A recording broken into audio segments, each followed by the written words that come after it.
I've never seen a diamond in the flesh. I cut my teeth on wedding rings. Dude, that's pretty cool. Man, that is a sad clown. Dude, that's pretty good. This is The Gloom, bringing you weekly interviews with F3 Omaha packs, exploring their F3 experiences and finding those sticky elements that create the glue in the gloom.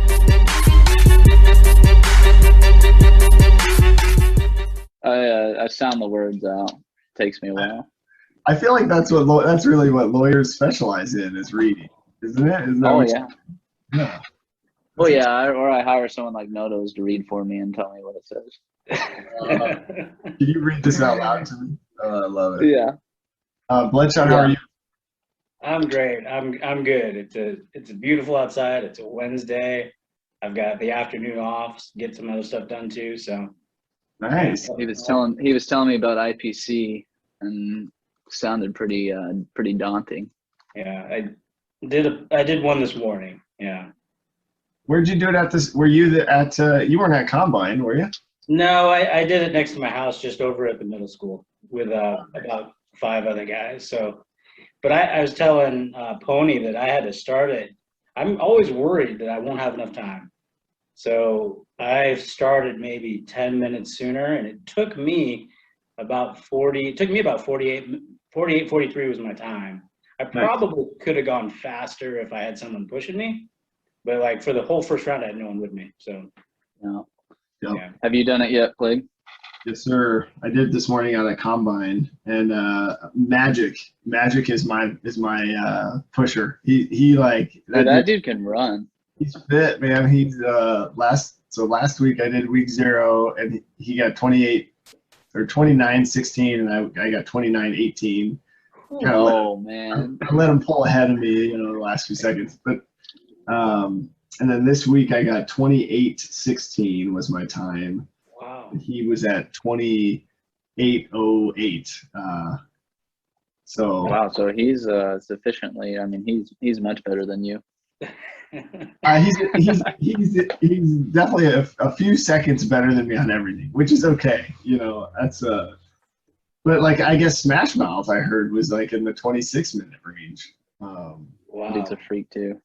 Yeah, which is crazy. So I'm getting old. I don't need to be the most fit. As long as I'm still the best looking, I don't really. Well, you haven't been the best looking since I joined. So, what are you gonna hold your hat on now? I love it. Hey, I want to respect your time, and Bloodshot's got the day off, so let's not keep him too long inside here. Well, he's still at his office, so I think that's not much of an argument. It's a semi-quiet place here, so. I love it. This week on The Gloom, we've got a man who has been in F3 for several years. I think 3 years. I remember this guy's first day was actually an IPC day back at Cornhusker, I believe, and I think many of us thought we might have lost him, and I'm really glad we didn't, because this man has continued to lead both in our workouts, but also he started one of our first non-Murph Monday sites, which have just taken off across the region. I think a lot of guys like those.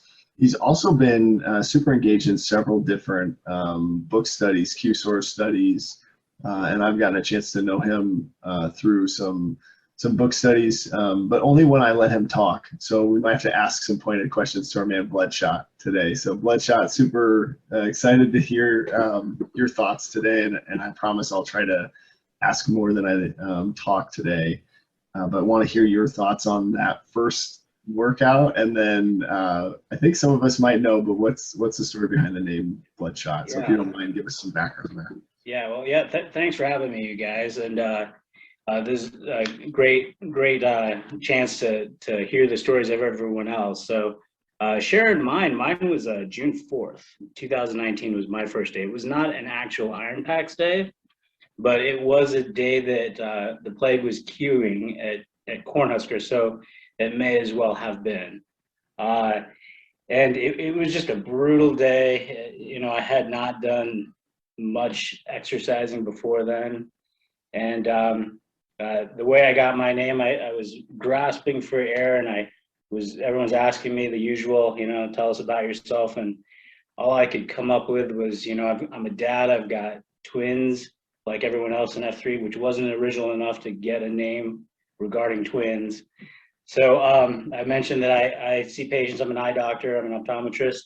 So I guess I must have gone through the circle a few times, and Bloodshot got thrown out, and it stuck. So I'm happy with the name. It sounds a little more badass than it actually is, but now patients and friends and staff, everyone knows me as Bloodshot. So I think it's a cool how you can kind of own the name now. So it is pretty cool. I know if I ever come visit you, I will refer to you as Bloodshot. So I will tell your receptionist I'm here to see Bloodshot, and she better point me in the right direction. Well, that's awesome, man. I wanted to ask you that first workout. Who EH'd you? How'd you get involved? Was it just random, or did someone actually get you in that emotional headlock? Yeah, so it was maybe the weekend before. So it happened on a Tuesday as the first post.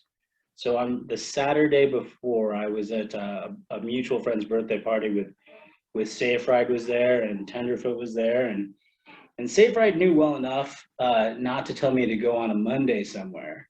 He told me, "This is what you're gonna do." He said these words. He said, "This is what you're gonna do. You're gonna go at Stinson Park on Tuesday at 5:30 in the morning." And so I thought about it. I thought, well, yeah, I'll do it once, maybe twice. But I ended up posting. I went, and the first person when I got out was Tater Tot, and he was there, and he was very welcoming. Big smile.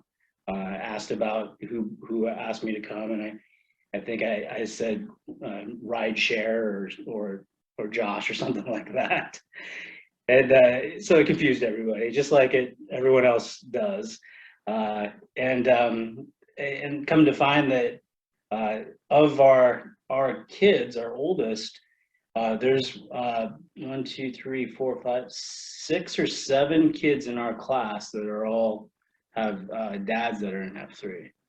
So that was a connection that we shared, and it was very forging. That's awesome. Do you and here's what I'm remembering about that first workout. Were we also doing a Free to Lead or Ego is the Enemy book study? And you stayed for that, right? I remember you stayed. Yep, we were doing a Free to Lead. And that was, I just thought that's what we did every day. I didn't realize it was something that was kind of a rotating thing. And I thought it was great. The vulnerability, later that week I bought the book and read the book, so it was something that was very engaging, and a lot of connections of my own experience in life I could see through the pages. Well, I want to ask you and just back up just a little bit. What did you think of that first workout when you showed up? I mean, some guys have said, hey, it's kind of corny the first couple times you go. Were you all in day one, or how did that go for you? Well, I'm probably the only person that didn't play Division 1, 2, or 3 sports. I think I was done in high school. So I'd done other things on my own, but nothing like that. So, and I'd always used an excuse that, kids took time. And so I had not done anything remotely close to that. So it is really shocking that I survived it and then kept going.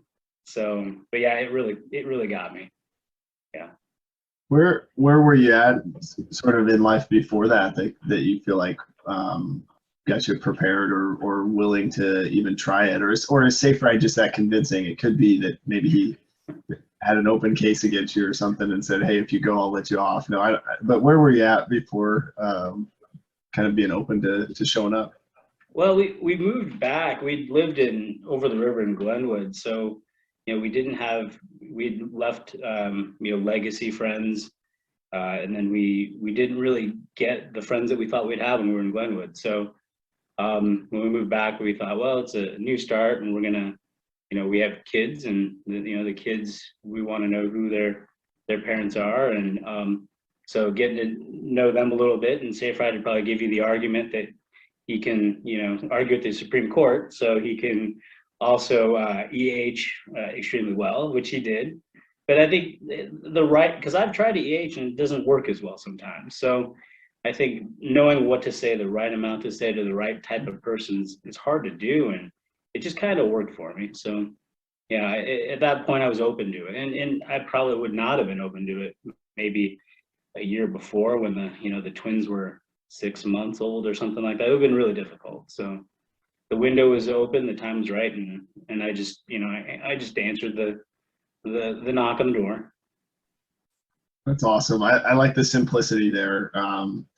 And I think guys will maybe hear that thread. I think you're consistent, and that's one of my favorite things about you. And I wonder if you would share any of your maybe favorite highlight reel moments over the last 3 years. Anything that's stuck out to you, or maybe life-changing things you've participated in?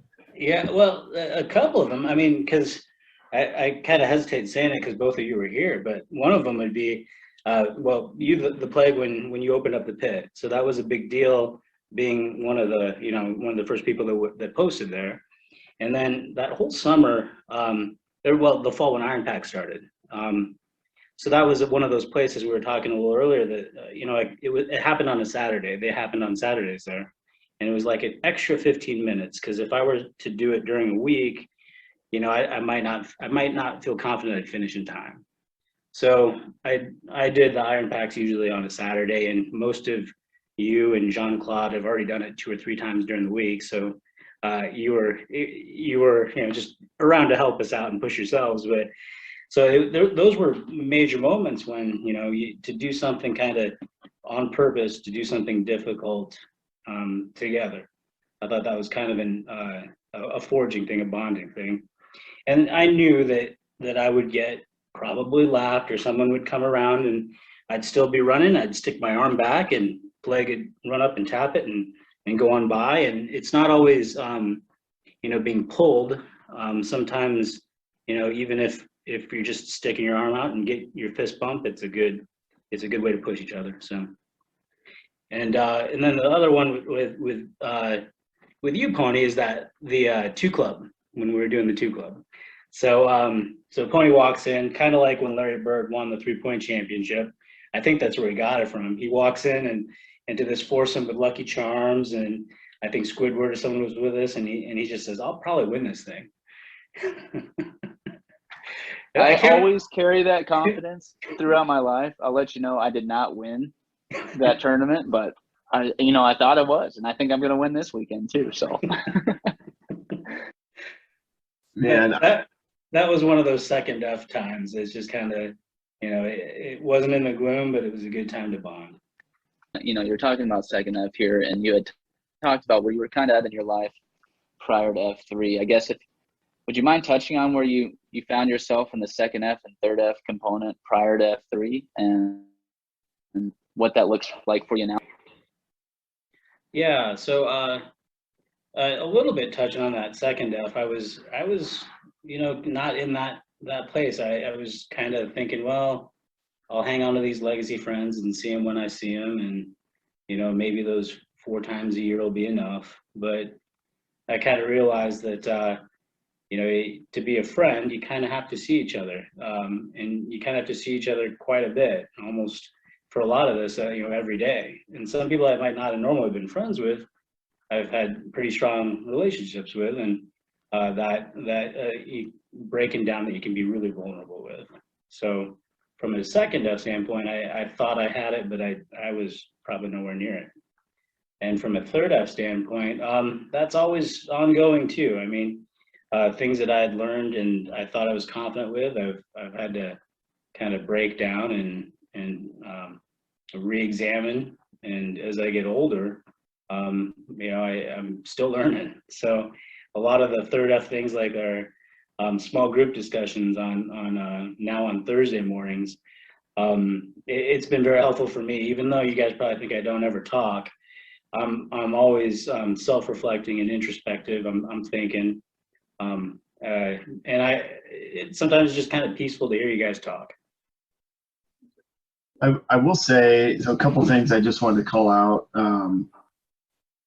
So first of all, this is a really good reminder for everybody out there that's doing IPC, that's so focused on winning and getting the best time, realizing that there are men among us that just want to complete the difficult challenge, and they're not, and I think we need to make sure that we're lifting up guys that's their goal, and not so focused on how fast is my time going to be, because I think for a lot of men, just completing the thing is a huge victory. And so I'm glad you reminded me of that, because I definitely can get caught up in how fast is my time going to be, and totally miss the opportunity to support a guy next to me that really just completing the thing is a victory. So I appreciate you reminding us of that.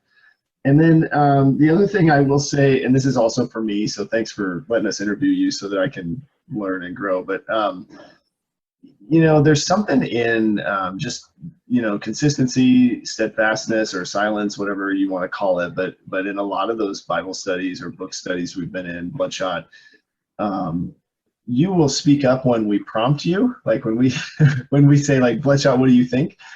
You always speak up with something that's really insightful that the rest of the group is totally missing or just not seeing. And I'm so thankful for those moments. And so just a reminder to the guys like me that have a hard time being quiet, that some of the wisest men are the quiet ones around you. So make sure we're tapping in and asking those guys what's on their mind, because we have a lot to learn from guys like you, Bloodshot. Yeah, and I'll probably talk way more in a sit down setting than I could if I was running. So that might be the best time to get more than 3 words out of me. Yeah, for sure. Well, I wonder too, so a lot of guys are aware, but the Octagon, so that was really our first non-Murph Monday side, and that was kind of this idea, and I remember there being some chatter like, well, who wants to work out Monday and not do the Murph, right? Are there actually people out there like that? Kind of just seemed crazy that you would want to work out Monday and not do the Murph, but there was enough interest, and you took the lead and planted the Octagon. So I'm curious, what was your experience just leading a new site, launching a new site, and then having it be so successful and being able to serve so many guys? What was that like for you? Yeah, it was very, very special. So just the thought that, I had my doubts. I thought, well, would anyone want to follow me? I mean, and Tater Tot and Folsom and you guys would mention that, well, it's not always the guy who can do the most Merkins or the fastest run times, but maybe part of what you were saying, Plague, about just kind of always being there, so being consistent about it. So that was garnered just enough trust and respect to start it. And then over time, I realized that it wasn't as much about the workout as it was kind of fostering leaders and being there for people on Monday mornings. What I wonder if you would tell the guys what's behind the name, the Octagon. How did you land on that? So that came from, it was almost called Death Valley, because it was really hot and it smelled in the mornings, and the interstate was next door, and there was a hill, so there was a valley. It was the old Prairie Lane school, and it turned out becoming Octagon because all the buildings from that school are octagon in shape, the elevate sides. So that's how we ended up with the Octagon as opposed to Death Valley, which it would have been okay, but I don't know. It feels more right being the Octagon. So did you notice that on like an aerial photo, or how did you notice? I did some research. So I kind of learned about the school, and I checked out their old logo, and we actually had a new PAX that posted that U-Haul brought out. I thought his name should have been OG, because he actually went to that school. He went to the Prairie Lane, and I can't remember what their mascot's name was, and I'm completely blanking on that FNG's name. You'll have to fill us in, but Yeah, that's how I did a little bit of research on the history of the site. Was it Valley View Middle School? That's it. Yeah, Valley View. Yeah. Yeah. No, I feel like my mother-in-law might have gone there for Oh wow. yeah, small world. What as we mentioned, and Pony kind of asked about the second and third F, but I want to make sure we pause. And what's been your first F journey? Have you done like the Queen Service stuff, and you've obviously done IPC. We've talked about that a couple times, but has that been part of your journey, the first F? Have you been able to focus on that, or what's that been like for you? Yeah, absolutely. So I like I said from the start, I thought maybe I'd go 1 day or 2 days, and I thought 3 would be respectful. If I just did 3, I can kind of walk away and maybe they'll forget that I was ever there. But I just kind of, the next week I thought, well, I'll go another 2 or 3. And then I found a schedule that worked where I could go 4. So I'd do 4 days. And then about that time, or at some point in time, they brought the thought of a Monday. So it became 5 days a week, which is a fair amount. And then I looked at my calendar and I realized with like the rabbit hole opening, I'd gone like 7 days. I didn't miss a day for like 2 weeks. I thought, this is crazy. Like, I didn't think I would be wanting to, all those times when you say, well, you EH people and say, I just don't want to work out that early in the morning, or can't get up that early in the morning, but I didn't realize I did it straight for 14 days. And I liked it, and I don't feel as well as I do when I don't. So sometimes the family just kind of needs someone for me to be home to cuddle in the early mornings and to get everything moving faster. So those days I feel more sore, and I don't know why. But that and then the winters. The winter was the 2 winters that we went through. I know one was worse than the other, and the year before I was even there was worse than those 2. But those are times where you think, well, I didn't think I'd be outside exercising through all this. But so there's been increase in frequency and doing things like the Clydesdales. For a while I was doing that more often. Rucking, those things, I was doing those more often. I got to get back into both of those. What would you say has been sort of that thing that keeps you coming back? Because you've obviously continued to participate in some of the different things we've offered and continue to be consistent. But what's been the glue for you? Coming back is fear of missing out. I'm worried I'm going to miss something epic. Like some of those memories that you have, you're just thinking, wow, you can't reproduce them. They come completely organic. I'm real worried I'm going to miss something great. And that's why I want to go to this 2 club conundrum, because I want to see Pony Express hit a hole-in-one, not once, but twice.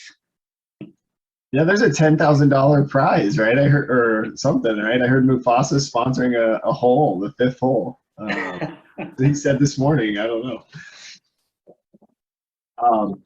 I wonder too. You've been a very consistent participant in the book studies, and I don't know what the drive or motivator is for you there, other than I think just a desire to learn and grow. But what's been your experience there? What makes you keep participating in those, or does that feel almost like a shield lock to you?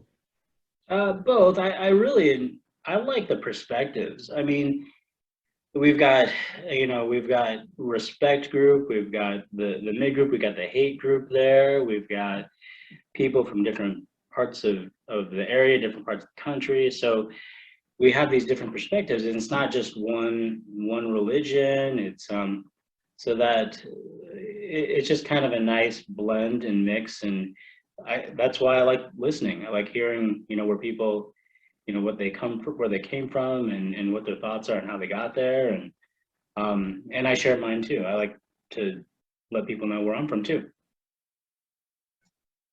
That's awesome. Yeah, I think it's interesting because we meet at the church, or we have met a few times at the church right there by Westside. I've often wondered if that deters some guys because they think it's like affiliated with that church, or that you've got to believe in that same, faith or whatever. But we do have a pretty diverse group, and I think some of the book studies that Greek Freak and Samples and other guys have selected have been really cool and just really applicable to the things we go through as men. So I think just a plug there, if you haven't checked one of those out, or even maybe it's too far away and you want to start one, in your sort of area, I would encourage guys to do that too. It's definitely an opportunity. What about like Q source and, you mentioned a couple things in Free to Lead, Concentrica, some of those concepts, you feel like, over time, have those become more part of your life, or how you're structuring things, or what's been your kind of way of applying those to the way you live? Yeah, I haven't been able to go to the full Q source. A lot of those were done at Paradise, so the running part of it kind of deterred me. And I know the Pit's been doing it, so I need to circle back around and do it there. But as far as kind of prioritizing and the Concentrica, yeah, it keeping focus on those things that are important, and putting the M right there and the family there. Listening to how everyone else talks about it's really helped me a lot. Yeah. So even just through sort of osmosis almost, or being around the guys that have participated or are talking about those concepts, that's been helpful. Yeah, because it could be that Pony Express has read more of the book than I have at this point. Oh, okay. I don't know. I might put money on that. I don't know. It's not an audiobook yet, so I don't know if he. Okay. Yeah, Bloodshot, just real quick, I guess, where would you say you're at in your life now since F3? How has it affected your life? Are you better off? Are you worse off? Any regrets? Yeah, I feel on all three apps way better off. I think a while back I put in on the TAPS channel, I just mentioned something about I had to wear a heart monitor, and it was fine. Everything was fine. All my tests have been fine. Blood tests are great. So I have a pretty much normal health, is from what they said. And I feel like I can play with my kids with great strength. I can do all those things. That camping, all that stuff is great. So living my life, and the fitness part's been great. The second F's been huge because we have this, like I said, we have a group of in one of our kids' class, there's seven dads that are there, and 3 teachers with Smash Mouth, Armbar, and Othello, and 4 if you include Samples. So kind of that network, that shield lock's been fantastic. And then like the third F, it continues to grow. As I grow older, I think my goal in F3 as I keep going, I'd really like to reach that point where it's Bloodshot 50 respect. I'd really love to get to that point. So I know it's only 7 years, but it's a ways away. So things have been going really, really well. And the heart monitor deal, was that just a routine checkup, or did you have a scare? Yeah, no, just a routine checkup. It was just my annual, and they thought they heard a pre-beat or something, and she said the cardiologist didn't know I was there, and he said that sometimes athletes have that, and I thought, wow, he called me an athlete. That's just crazy. That's really cool. That's got to be a good feeling. I love that, especially because you started off saying you feel like all these F3 guys were at least D1, or in Pony's case was D3. No, that's awesome. I am curious because just your longevity and consistency, all of that. But what would you say advice for a new guy who shows up, and maybe the workout is like just brutal, or maybe they're doing a weird book study afterwards, right? I mean, what should the new guy do, or maybe what should the packs do to make sure that that new guy really is hooked in that first day? Any advice there from you? Well, I think that having that shared experience to struggle together is just so forging and so huge. So I'd invite the packs to be like both of you and pick up that 6. You double back, and from a 6's standpoint, I can speak for myself. It's always a lift. You feel like an actual pickup. It makes you stronger, and it's something that I've always, I know that I got to run a little bit harder, because you guys both ran twice as much just to come back and get me. So picking up the 6 is just something that F3 is about, and I think it's something we got to continue to do. And if you are the 6, don't worry about being the 6. It's okay to be the 6. I've been the 6 for the better part of 2.5 years, so it's okay to do that. No, I love that shared experience piece. You don't find it very often, or I guess Plague and I, you could probably say, well, we're similar in age, we're similar in our life cycles, we're both pretty fit guys, me probably more than him, so naturally we would gravitate and have a lot in common. But I mean, even F3 just forges these relationships where it's natural for a 47-year-old optometrist to be friends with a 29 or 30-year-old kid, right? I'm genuinely happy to have you in my life, and I know that when you're asking about me and when you're reaching out, it's all genuine and you care. And the age difference doesn't matter, because you're right. We're going through the suck together. It does suck. I mean, whether you're the 6 or you're not the 6, there's times where it sucks. And just sharing that together just forges these bonds. And I'm just so thankful for you, so thankful for Plague and just this opportunity in general. So I think you hit on some really high points there. I just wanted to really emphasize those. I do want to just, I'm remembering because you mentioned picking up the 6, and that's so simple, but we maybe overlook it. And I'm thinking back to one of my favorite memories from the pit was a Saturday Iron Packs, and it was some crazy workout with coupons, and I remember finishing, and then you were like on your last lap, and sort of this picture of like all of the guys there running that last lap with you. And I don't know, it's just hard to recreate those moments. It's hard to recreate that support, and ultimately if we can support you in that, then we can come alongside you in anything else you might go through in your life, whether it's health or spiritual or physical, whatever it might be. And so I appreciate you calling that out, because it's as an existing PAX member, it's really that simple, right? It's just stick to that principle, pick up the 6, don't leave the guy where you found him. So appreciate you, man. Yeah, anything else, Bloodshot, you feel like you would share with guys that are listening? Anything, words of wisdom? No, I think those things that we just mentioned, it's very powerful. So like you said, it's simple, but it's extremely powerful. Absolutely. Well, I appreciate you, man. We'll take us out with Namerama. Ready to play Hardy 35, The Plague?